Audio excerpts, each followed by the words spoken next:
Abusuafo, mumientie odue emra se ne kwasie ya ye dasori ye odofo eye kwabenani bi onipa bonfo bi akwakobo Adwoa Sarfo etuo eno na Ghana Joloff epia bem se nipa na obo Adwoa Sarfo tuo no eye Honorable Kennedy Agyapong ena ato saa etuo no de enti a wokasa ne se Ghana Joloff se Kennedy Agyapong abetena media yi so etrete Adwoa Sarfo ene abronya ne omo keka ho ene Sunday da ya anti asempa ya koto ne tuo enti ono de onfa nkɔhye obia se eye Kennedy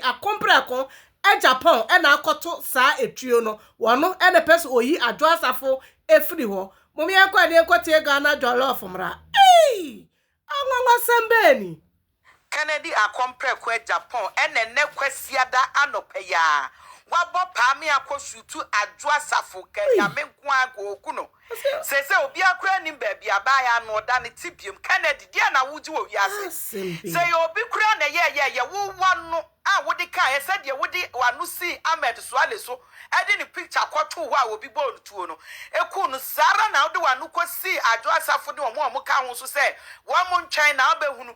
ombehunu ana wa mo obi akobo omu tuo Kennedy wudini se proye kwasi ampanyini dia na woje na oba wone ne wo mamienu mpo wa huna aso omunku na ene no omo aka abronya ne mu amuka ho munhye mu ye pa na Kennedy dia tuo nam wo dia tuo nam kwasi abema jimifo dwan opro no so bitter wo mama ne kwam na ndi MPP anim no do obekuma MPP fo kwasi abema no wo pemakum jimifo Kennedy aboe wo si abubu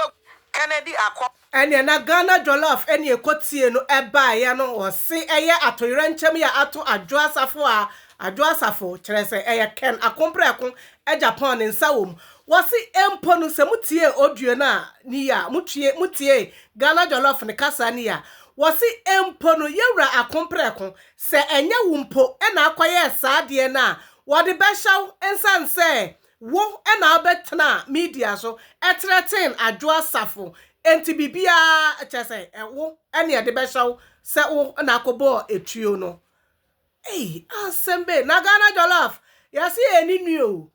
asi ni nua eye no ho apepra sa adwo nhwe Ghana Joloff nhwe sa eye France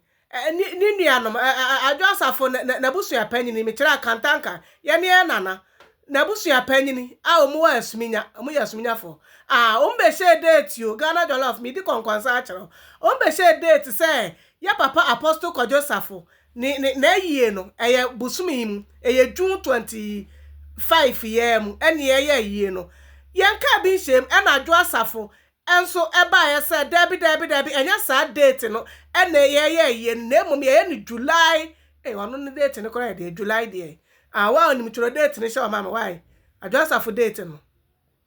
eno ena di apere aba busuanum according is alleged adena that on post no ena that so no say ni nua one of her brothers ena aboni tuo Ghana Joloff mi di konkonsa a kire announce there be we come blow from kan camouflage ana camouflage mkan say blow from kan say mon tro show mama anya Ghana Joloff so ntiase na ntiase chena da etuo na akasa wa Adwoa Sarfo eni paduam no eye Honorable Kennedy Agyapong ena eto saa etuo no ewradi Yesu sister Adwoa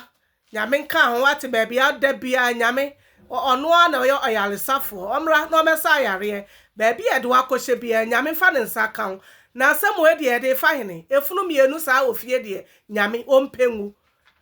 apepra saa ye adi asem kura ni a momo be ya sa daddy lumba de obi antutuo obi an ho tutuo wo saa ye friends watimi wa kamenimu ana na monkoa de mokula ma media so ma ensem entiatese chese monfa entokwai ma media so mo bia meka bie muni team muni bibia no de na mosole etum hu tuo munya abotra wate esi anipa na moko ne ho ne kula wawu nti di abiem de obebre ya ope ye nyina de gu ho no sabi nyame ato ne nsa afre no ama ne ko nti di abiem ena nchirimafo mo pesa mo so mokunkum ho adai munya abotra wate ne ya papa anaye nana Apostle Sarfo so otiase a sadie we wonhwe ema ne enkoso da sister Adwoa nyame wonka ho ate no sh0t baby bia wo hye bia no adom no enso so no ne humobro no so enso so nenya nkwa anase nya ahode apomden na bra beka yen atiasefo ne ho biem ate areho kwasiade yen ka bi nhemu eda sori ya yesi Adwoa Sarfo ya bonituo Ghana Joloff so apia bam se ene honorable Ken ene be ye saade no obetrete Adwoa Sarfo ne abronya ne NPP amanyoku no entidiasi onfa nche obi ase Kennedy Agyapong ene ode be hye no aya critical